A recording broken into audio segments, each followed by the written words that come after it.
So it's November 14th. I'm in Chaitén again, and I'm going to try to take the bus that was originally scheduled for 4:30 to Puyuhuapi, but the information center guy changed the time to 4 because of the mishap that occurred the other day. So yeah, I'm getting a little weary here. The Carretera Austral is kicking my ass by bus. So I'm even thinking about trying to rent a car in Coyhaique. It's going to be really expensive because everything here is, but I may as well look into it. So I had to check out of my guest house today at 10 in the morning, and I asked the older lady if I could leave my bag there. I translated it, and she said no. And I was like, no? And she said, no. I mean, most places in the world would let you do that, because I told her the bus is at 4:30, but no mercy. So I've just been waiting. Now it's 2:30, 2:40. I better go up beside the bus station to make extra sure that the bus is not going to leave without me again. I just walked around the town and whatever, but just a brief note to say this is not easy. I mean, I've traveled to around 90 countries in the world, and it's usually easier than this, and cheaper, and better quality. But that's what it is.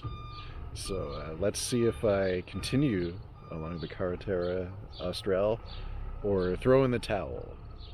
Only time will tell. That's the bus right there.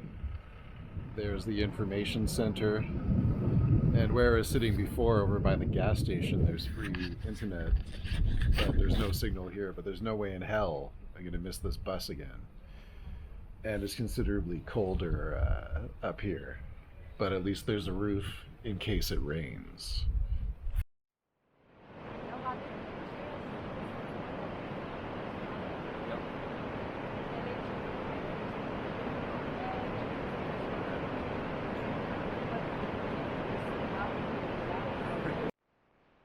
So it's November 15th today.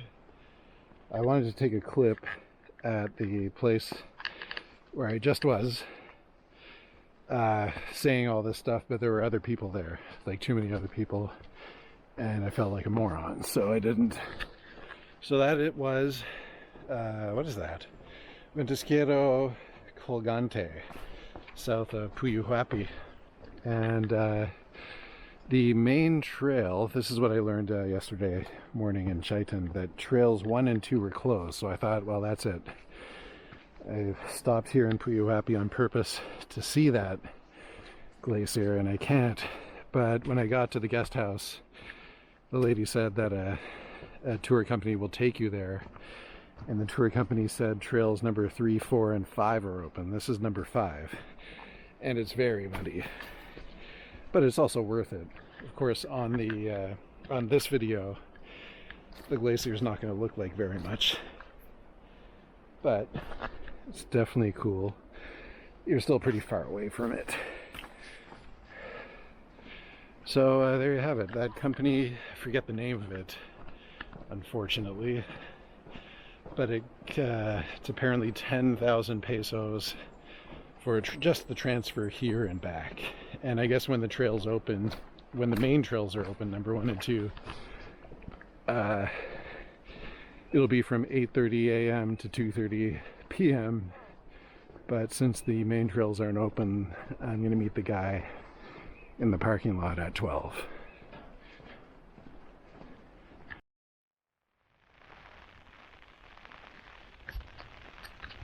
So it's about 5:20 in the morning.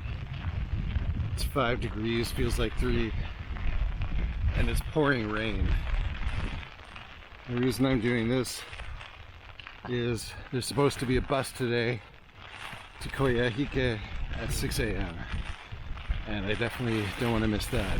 I tried to get to Coyhaique yesterday. Fuck.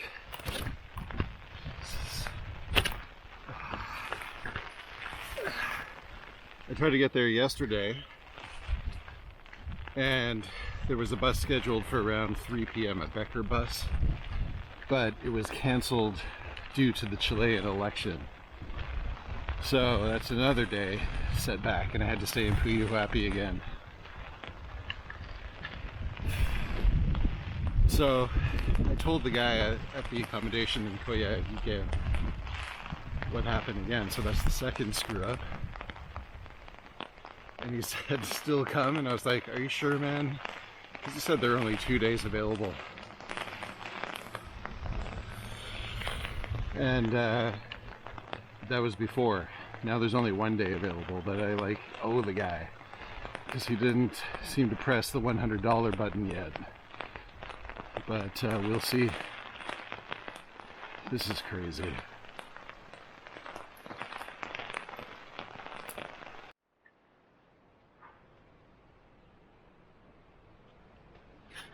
So just an update from the fiasco from this morning. I made it to this accommodation, Silencio de something, Hostel Gabriela Mistral 469.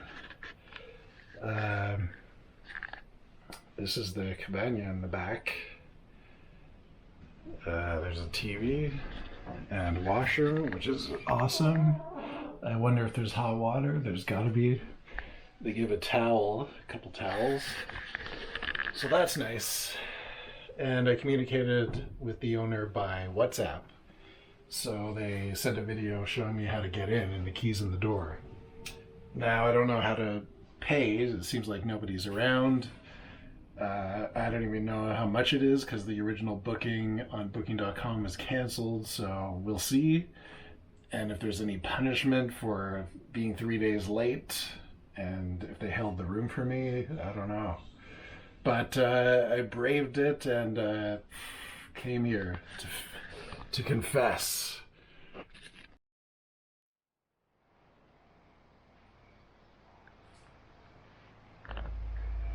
All right, Carretera Austral, you win. It's too hard to take a bus, too many delays, too many more days spent on expensive hotels. So I rented an expensive vehicle instead. A Renault Duster.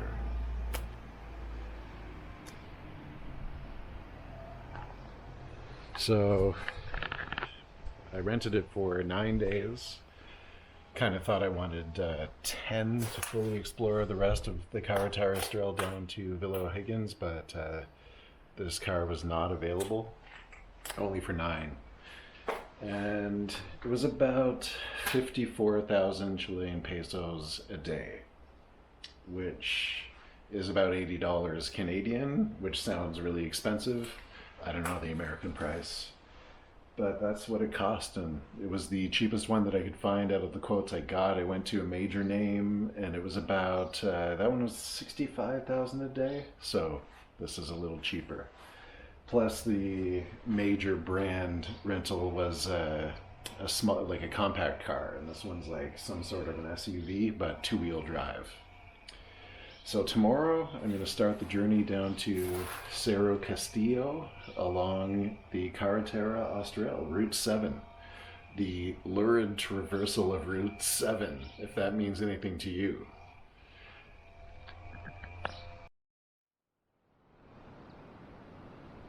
Today is November 19th, and I made it to Villa Cerro Castillo. And here's my cabin. Really nice setting for this place. There's my rental car over there. And Cerro Castillo is up there behind the clouds. And apparently the trail to the lake that's below those rocks is closed tomorrow, but there's another one on the side that should be open.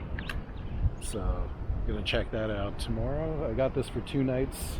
Everything on booking.com looked really expensive, but I went to the information center in Cerro Castillo, and the girl there said it was the first day that it was open. And luckily she said her family has cabañas, so here's the one I got. Now initially she mentioned one that was 40,000 pesos, so like $60 maybe Canadian. And I thought, okay, well, that's a little more than I wanted, but whatever. I don't want to look all around town because I couldn't find anything on booking.com. So then the lady showed me the two cabins, and the cheaper one is over there beside the building, and there's no view. And she said this one's 50,000, and I was like, you know what? Okay, I don't have to hunt around, be disappointed more. I contacted a few places, but they were all full.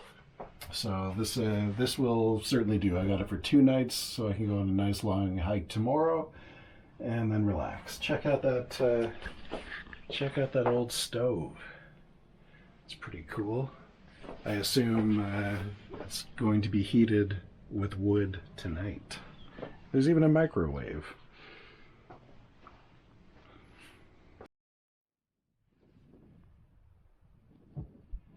It is November 20th, and this is the Laguna Cerro Castillo hike. So it goes above the tree line up there, and maybe about an hour left. I started the hike at 10:15. That's when I registered at the ranger's booth. They charge a rather steep 20,000 pesos to get in, but that's what it is. Oh, and also a parking lot before the four-wheel drive part of the road was 5,000 pesos, so they'll stiff you there too, but I think it's over for now. And so what? I guess that you could get up here faster if you were younger. All the younger people passed me. You can see some people there, but I'm not trying to kill myself. And apparently the rangers will usher everybody down at 3 p.m. if you're still up there, so I still have enough time. And this is the first day that this hike opened, so I'm really lucky. Yesterday the peak was shrouded in cloud, as you might have seen from the cabana.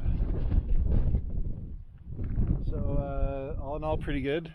I mean, it was a little challenging for an older gentleman, but very possible. Although I'm not up there yet, so I'll save that for up there.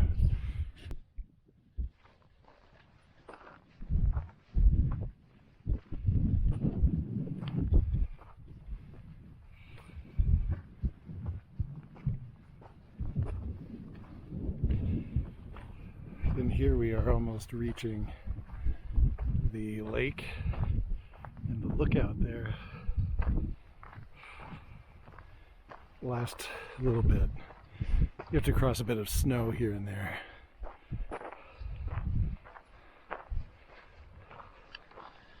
But pretty lucky considering the weather.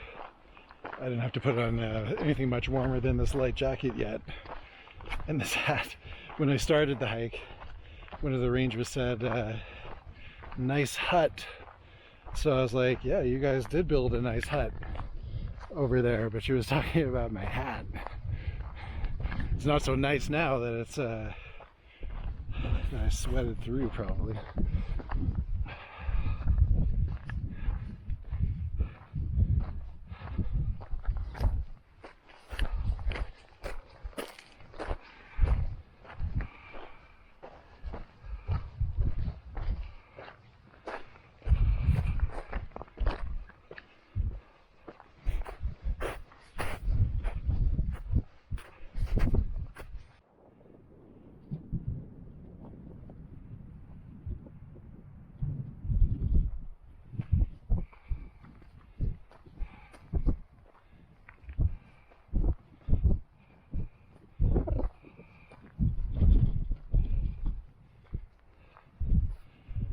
There's the Laguna down there.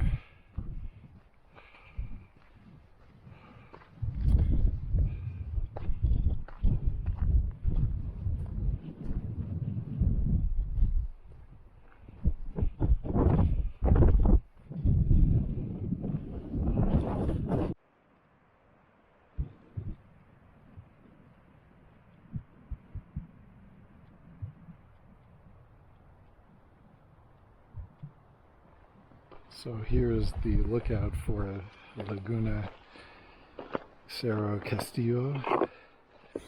I guess this hike is about 1,200 meter elevation gain. I got here a few minutes ago. Now it's 1:45 and I left at 10:15. So my math was not too great before. I guess it only took me 2.5 hours to get up here. And a bunch of people are having lunch over there. So if you're in the area, yeah, you have to do this if it's open. So November 20th was the first day it opened this season.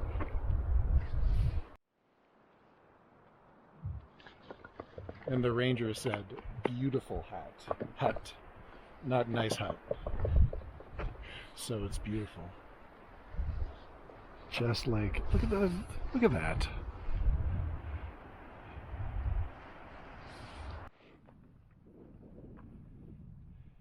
There's the ranger going up to get the last people out at 3. So it's 2:30 now. Oh no, yes, it is 2:30.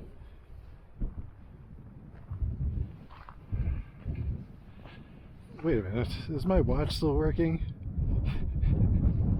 So that means, I guess I got up at like 1:30. So that means it took like, or 1:40 or something, it took 3.5 hours maybe, when it might take younger people 3. Whatever. Everything that I said is wrong. But I just wanted to show a little bit of the trail on the way down. Say farewell to that rock face.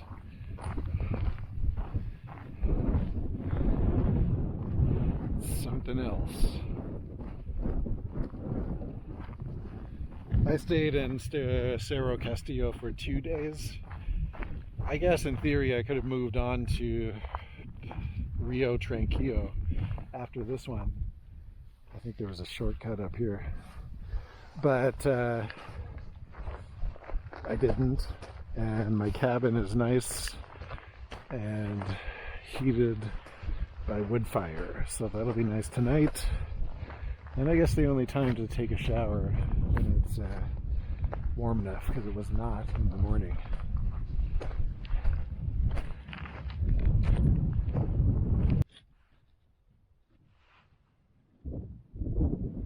And now we say goodbye to those spires and hike along the edge of the world here in Patagonia.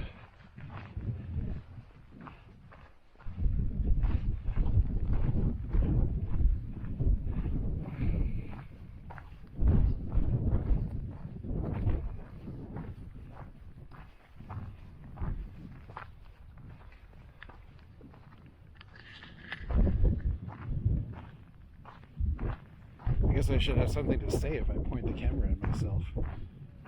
I do not.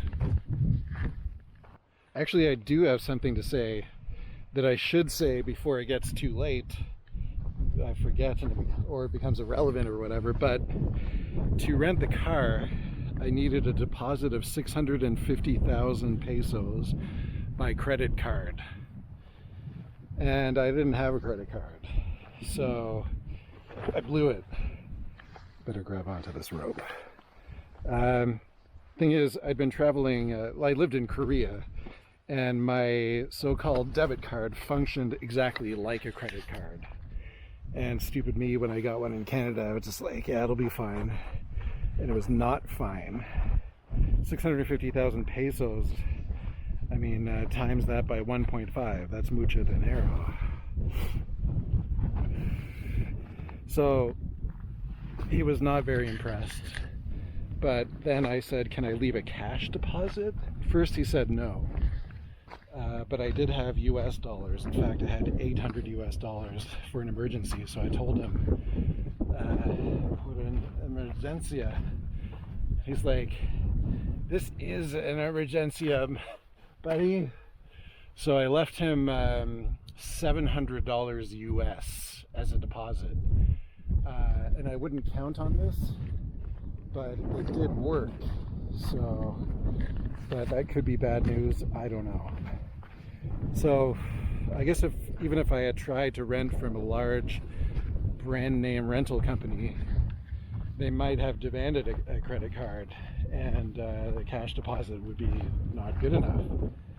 So, if you're going to do that, maybe go for an independent rental company. Like, by the time you make the appointment and arrange the pickup, he just wants to get it settled and to get you out of there. So, you know, I apologize to the gentleman. I don't want to say any company names just in case, but you can probably figure it out. So, I'm going to make my way back down. No more blabbing.